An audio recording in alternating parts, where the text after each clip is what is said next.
శ్రీ గురుభ్యో నమః. హరి ఓం. అందరికీ నమస్కారం.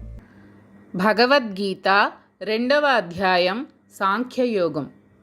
సంజయుడు ధృతరాష్ట్రునితో విషాదంలో మునిగిపోయిన అర్జునుడితో కృష్ణుడు ఇలా అన్నాడు అని చెప్పడంతో ఈ అధ్యాయం ప్రారంభమవుతుంది.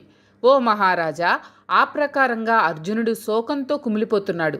అతని మనస్సు అంతా దుఃఖంతో, కరుణ, జాలితో నిండిపోయింది. కళ్ళ నిండా నీళ్లు తిరుగుతున్నాయి. అర్జునుని చిత్తము వ్యాకులంగా ఉంది. ఏమీ తోచడం లేదు. దుఃఖం పెళ్ళుబుకుతూ ఉంది.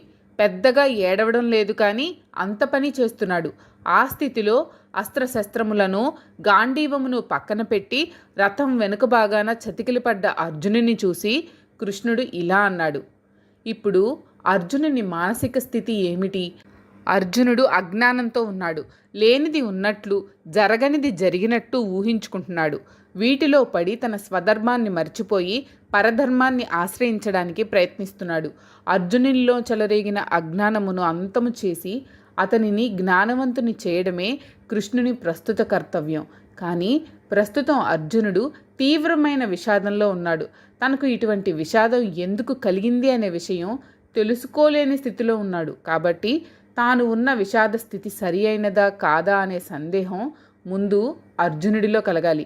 అటువంటి సందేహం కలిగిన తర్వాత అతడిలో ఒక విధమైన నిస్సహాయత చోటు చేసుకుంటుంది, దిక్కుతోచని స్థితి. ఆ స్థితిలో అర్జునుడు గురువును ఆశ్రయించాలి, తనకు జ్ఞానం ప్రసాదించమని అడగాలి.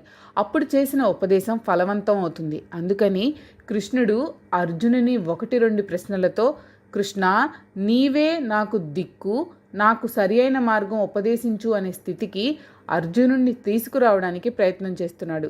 తర్వాత అసలైన గీతాబోధ ప్రారంభమవుతుంది. మీకు కనుక ఈ వీడియో నచ్చినట్లయితే లైక్ చేయండి. అలాగే మీ ఫ్యామిలీ అండ్ ఫ్రెండ్స్కి షేర్ చేయండి. ఛానల్లో కొత్త నోటిఫికేషన్స్ కోసం సబ్స్క్రైబ్ చేయండి. అలాగే పక్కనే ఉన్న బెల్ ఐకాన్ని ట్యాప్ చేయండి.